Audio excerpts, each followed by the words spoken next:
Okay, if you're here watching this video, you're like me and you had the same problem where the power light on your power supply was orange, and it was orange no matter what. I watched a million, frankly, idiotic YouTube videos where you had to sort of sit through constant pointless rambling and shaky iPhone video and sort of listen very closely to pick out any valid points. So through watching a million videos like that and picking a little bit out of each one, I was able to come to the conclusion that there's actually something more going on rather than what every video is telling you, which is to unplug it and plug it back in, like the average person hasn't already tried that.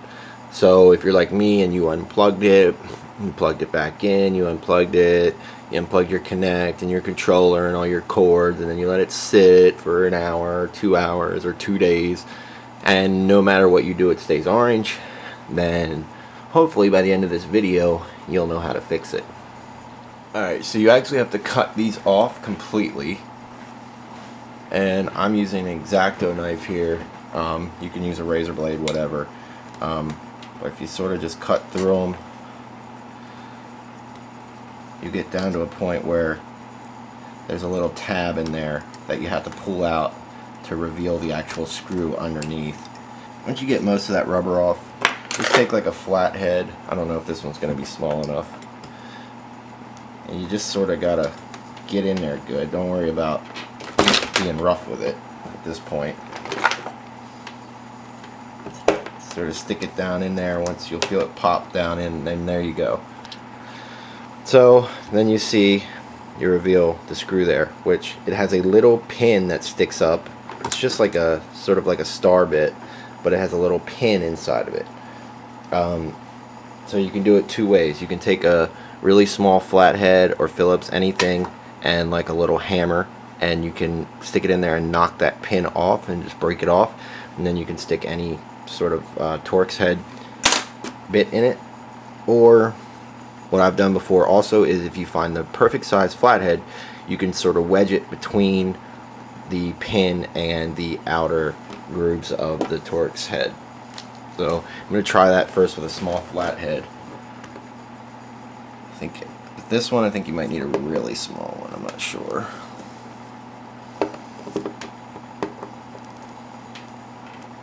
Yeah, but I already broke it by accident. Broke the top of it off. So that's probably what I'll do, is just sort of just go like that with a flathead, corner of it, and you can break that little thing off in there. Sort of flip it over. Okay, so I just got a little regular flathead here, and what I'm going to do is just kind of stick it in there between the screw and the head of the screw and the actual little pin that sticks up in the center, and then just sort of pry on it, and you'll just keep hearing that snap like that, and eventually you pry on it hard enough, you'll break it down. And then I've also done it where I've stuck it in there, stuck a hammer against it, and just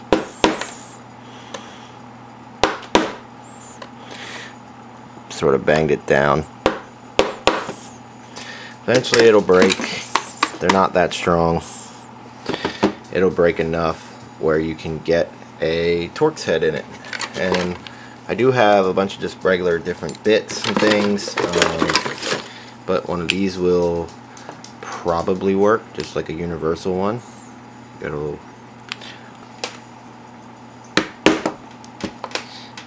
It can be a pain in the ass, but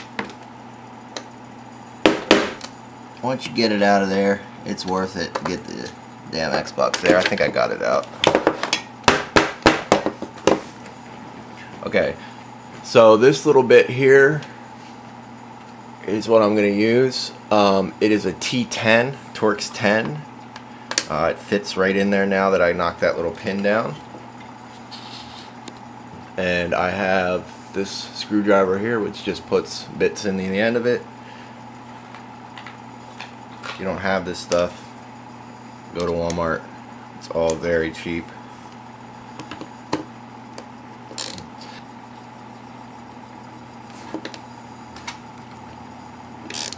As you can see, that screw is turning out of there now. So you just sort of repeat the process with each one. Take the little rubber grommet off, knock this pin out of the center, and then you'll feel it once that Torx bit sticks down in there far enough, and it'll come out. And this set here, if you have one of these universal sets or you want to just buy one of these, it has a T10 right there, and T10 is what you need. So I'm going to repeat the process on the other three, and then I'll come back. Okay, so I got all 4 screws out. One of the things I wanted to mention too is when you're banging those center pins out, make sure you don't worry about being too rough with them at this point. I mean, you got to use some force. You got to really bang them out of there, because one thing I've realized is that some of them you just pry on it back and forth a couple times and boom, it pops out real easy. Other ones will really fight you, and that's when you got to take a little hammer and a little screwdriver and sort of hit at them, bang them out of there. So don't be afraid to be rough with them. So I got all the screws out. I'm going to pop it open for the first time. It's the first time I've ever seen the inside of one of these, and imagine it's be the same for you.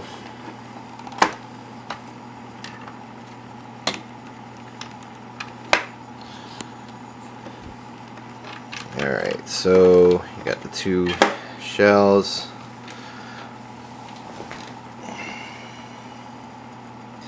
Okay, so I can already see there is definitely some dust in here. There's a big ball right there, some in there. I don't know if it's enough to really affect anything, but you just kind of want to look around and see if anything looks different. If I compare these 3 resistors, I guess, to this resistor, I can tell a difference. And okay, so if we're looking at it from this angle right here, you'll see you have these 3 resistors up top right here, and then you have one that sits by itself. Now if you look at it from laying flat, the 3 resistors, see how flat they are across the top, and then you come down and look at this one. If I can get the camera to focus on it, you see how it's pushed up there? It's actually bulged up. You can see it really well from just looking at it. So I'm going to say it's little things like that that usually with it, when it comes to this kind of electronics, little things like that are what you're looking for. I'm going to say that that resistor is probably bad, and also the thing that is going to makes that stand out right away is that I watched another video where a guy had the same exact problem with this lone resistor, and all he did was excuse me, all he did was take it out, he desoldered it and soldered a new one in. Now soldering, if you're not a good solderer like I am, it can be a challenge. The other thing that you have to do here is, if you don't have a soldering iron, go to Walmart. You can get one with solder. Get the iron with the solder, probably for $10. So it's definitely a good investment to have. But there's this shield on the back. It's soldered there and there. You have to desolder those to get to the underside of this to be able to replace this resistor. So like I said, I'm going through this the same as you guys are. So if I'm not sure where you get the resistor, quite honestly. Maybe a hardware store would have them in the electrical section. I'm not sure. Radio Shack would probably have it. I'm going to first look through some of my old power supplies and stuff that I have to see if I could find one that looks the same. I know that the polarity on these matters. There is a negative and positive side to the board, so you have to put these in the right way. But I'll explain all that once I figure it out. Okay, so on the Xbox One power supply, if you see right there, that's 1500 UF. That's what you want to look for on your resistor. As long as you're within that, you're okay. I think that 16 right there means volts, so you also want to be aware of that. So I'm going to use this Xbox 360 power supply to see if I can salvage a resistor out of it.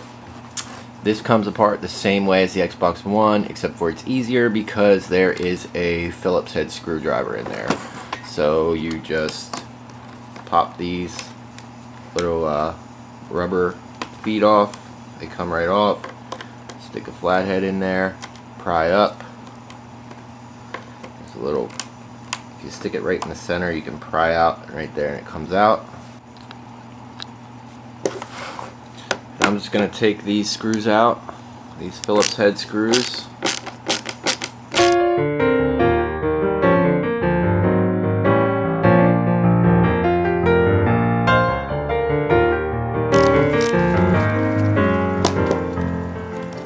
Pop it open and hopefully there's a resistor in there that'll work.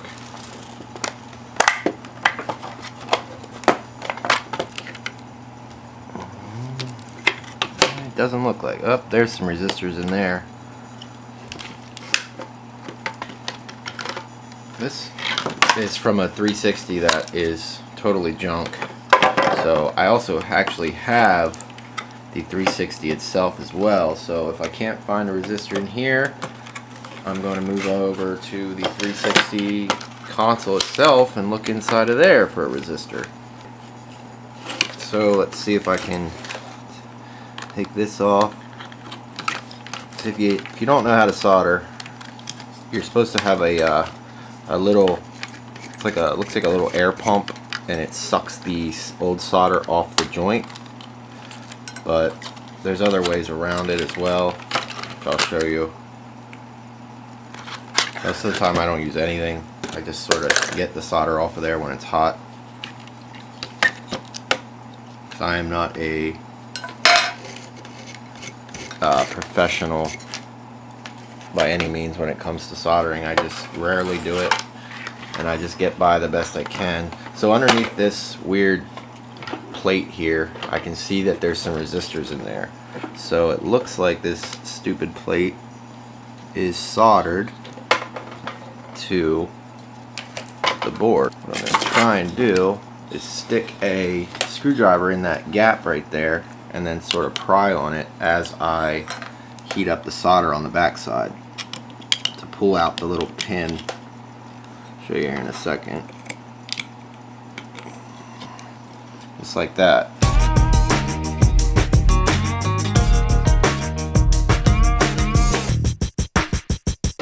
These other larger ones are 2200 UF at 16 volt. That's perfect. So I see right there is 2 joints for one of the larger ones. You can see right where my finger is. They're sort of behind this little black thing here. These two guys right, these two guys right here. So might be kind of hard to get on camera, but I'm gonna try and heat them both up and then pull it out. Trying to get them both hot. It's a lot harder to do without the little solder sucker, but if you just kind of heat them both and just keep tugging, eventually they'll both pull through.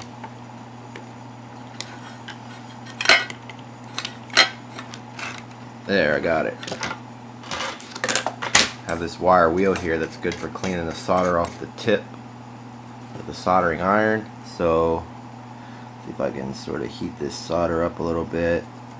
Go ahead and stick it in this wire wheel, pull it off of there. But as you can see here, we got 2200 UF 16 volts. Alright, so I got the Xbox One power supply out, and I'm going to try and take this shield off on the back side of it by just applying a little heat to the joint and pulling up on it like I did with the other one. Should be fairly simple.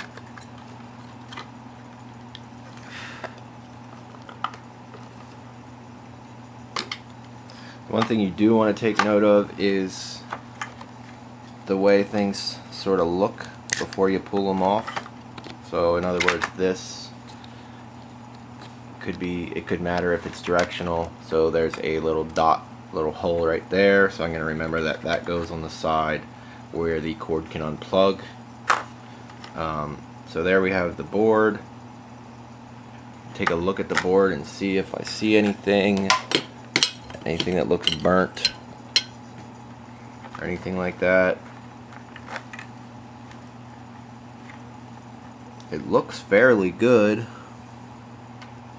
The problem with the other Xbox 360 that I got was, and this is what I was told, is that when the Xbox would get hot, it would overheat obviously, but it would the soldering joints would run. So if you have just individual joints, the solder, once the board heated up, it would melt and then it would run to another joint, which would connect those two joints and then cause a short. So that was a big problem with the other Xbox. It doesn't look like that's happened on here anywhere. I don't see any like burned spots. Everything looks alright. The only thing, like I said, that looked any different was this one little guy right here. Oh, okay, I see. And if you look at this, this is the resistor that went bad, or that I'm suspecting went bad, and it has this little white side with the little boxes. This one actually has the same sort of white side with boxes too, so I'll just put it in that orientation. So let's see if I can use the same method to desolder. Like I said, you don't want the solder to run.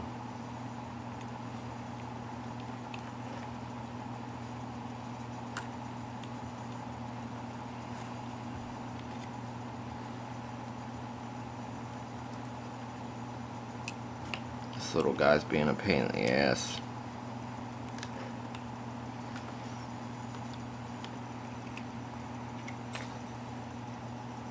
What is the deal? Oh, I see. Duh. It's this clump of glue right here. Gotta deal with that first.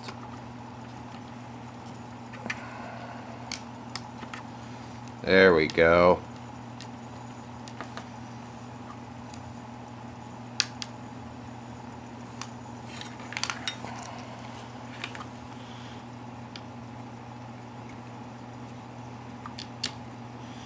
Alright, yeah, you can see the leads were bent over too, bent to the side. So, just got to make sure the holes are both clear of solder so we can stick this new lead back through.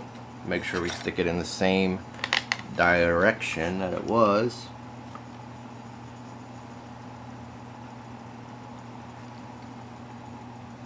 Guessing just like that.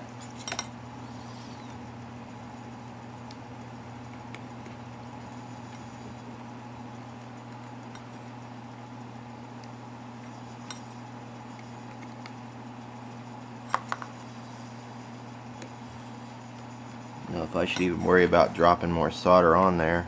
There's already some solder in there.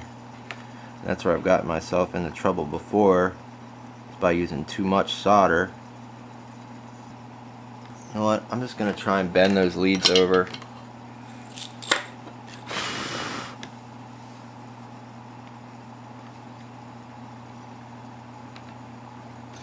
Hopefully, as they were, and hopefully that does the trick. Give them a little better of a connection.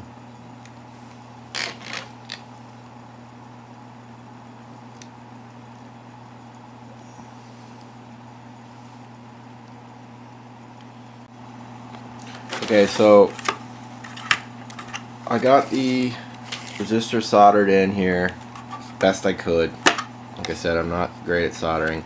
I got these two guys soldered in here on either end, which was fairly easy. You just put your soldering iron there, heat it up, and then push that through, and then it'll solder them, stick to it. Same with that end, because there's a lot of solder on these two joints, so You could sort of reuse that solder. And same thing I did with the resistor. I just tried to reuse the solder that was there. And you know, it's not super tight, but it's in there. So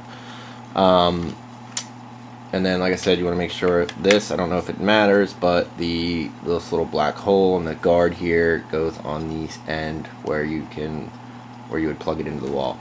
I'm going to put this back together, and then I think what I'm going to do, because I'm using, you know, a different resistor that I don't know if it's the right one. It's definitely not the, you know, recommended one, obviously, but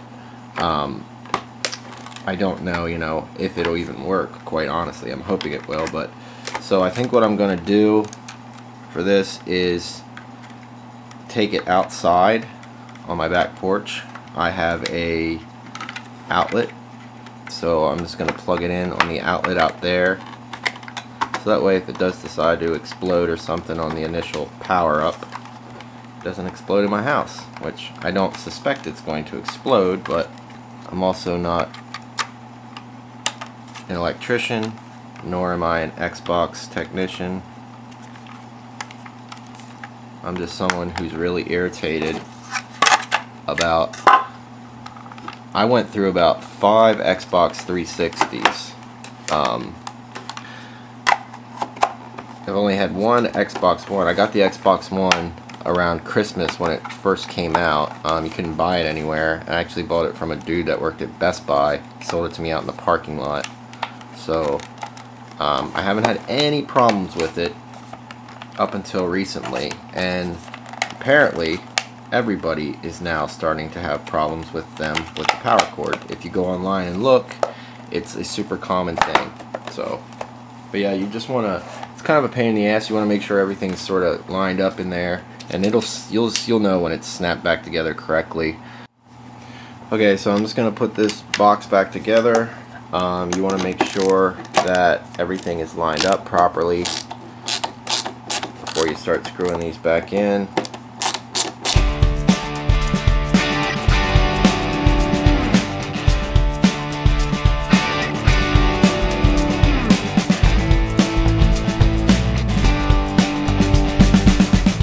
Yeah, it's all back together. New resistors in. So let's go take it outside and give it a try. Alright, so I got the power supply outside.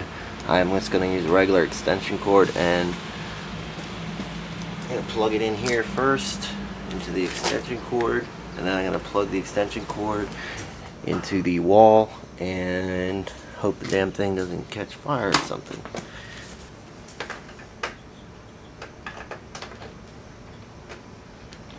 So there it's lit up, and it looks like it's an orange light.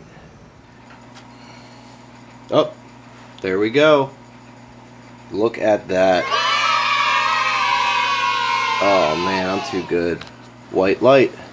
Okay, so as you can see, the Xbox is off. I'm gonna turn it on and make sure everything works.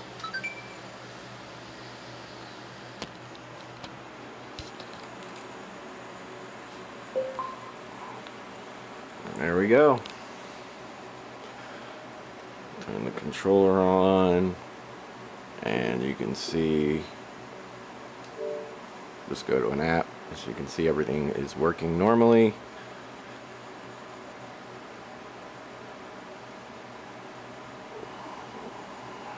There we go.